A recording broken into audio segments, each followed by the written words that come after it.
Send in the clown. Welcome back to Toilets. Today we got a real tasty treat for you.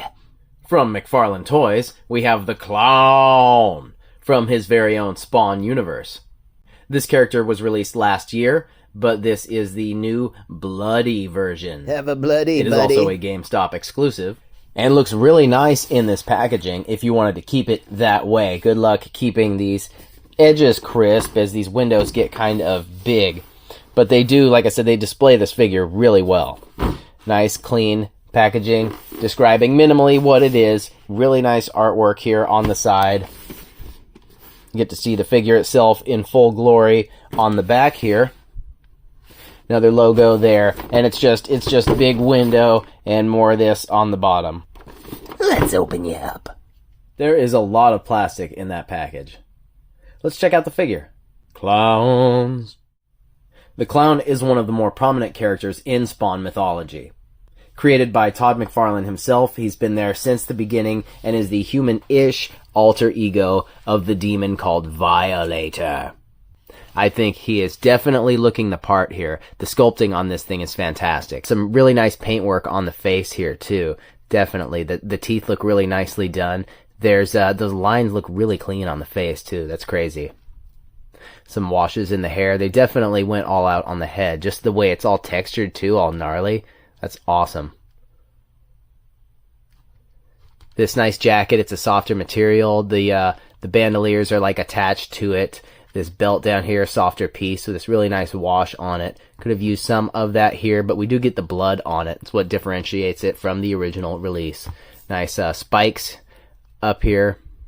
Really nice wrinkles in the jacket. This lower piece is actually softer as well, just to sort of cover the joints. I think it looks great.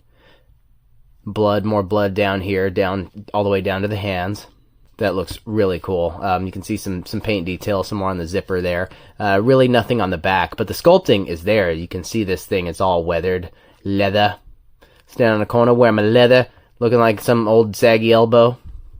Yep, got those detailed all nice too. The pants here. Here is where you get the soft rubber diaper. You're like, where is it? Where is it? Is it going to be the torso? No, this is a solid piece. You get some kind of dry brushing on the pants here too to accentuate the denim. I am enjoying that, and there is more blood down here on these boots with the spikes and all of that.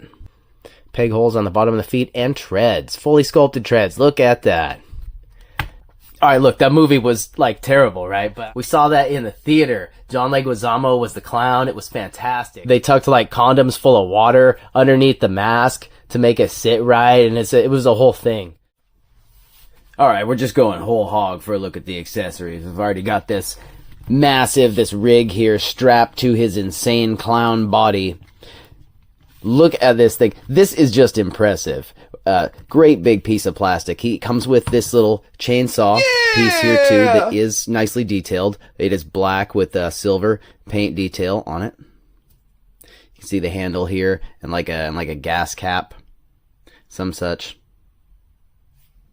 So you know which way is up. You know what I mean? So this ports really easily onto his back and has a little toggle here for the controls to operate the deal. This alternate hand seems to suit that better. He's got a finger hovering over the trigger, slightly wider grip, and it's like completely dipped, blood dipped, whereas this one just has some. The alternate left hand is the same deal. Real bloody. Real wet with it, mate. But the meat of this thing is this platform, this weapons platform that he wears here.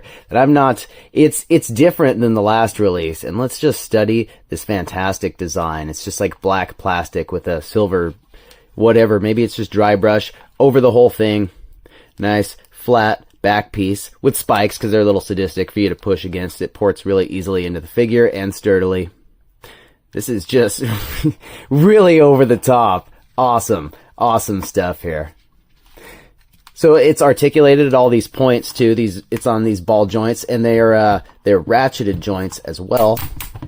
So it's fairly sturdy to a point. You get it to where it has to hinge off of one of these at height like that, and it'll come down. But overall, really wild, over the top, pretty impressive. These pegs will just pop apart. You just pop that back together.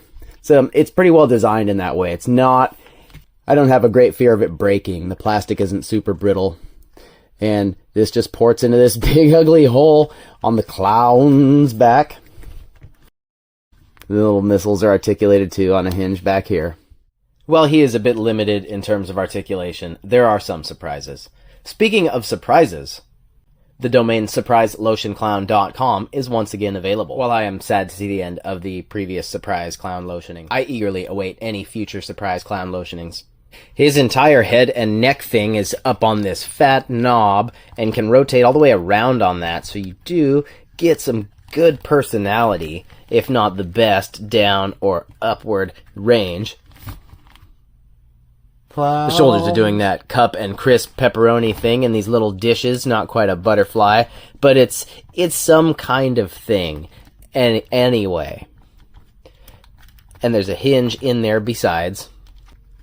Single jointed elbow, but that hinge goes in there pretty deep, so you can force that to about a 90.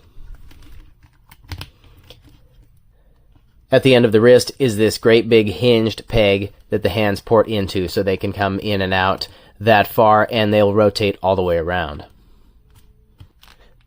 The upper piece is solid and is just on like a ball peg, so it can just, you can get real silly with how you position that.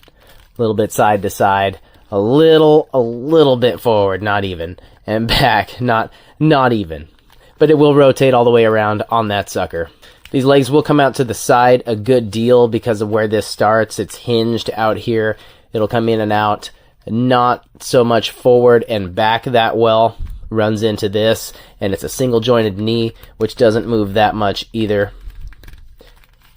But it is hinged, so it will rotate there. Down here at the boot, it comes back just a tiny bit, runs right into the pants. Forward, it's the same deal.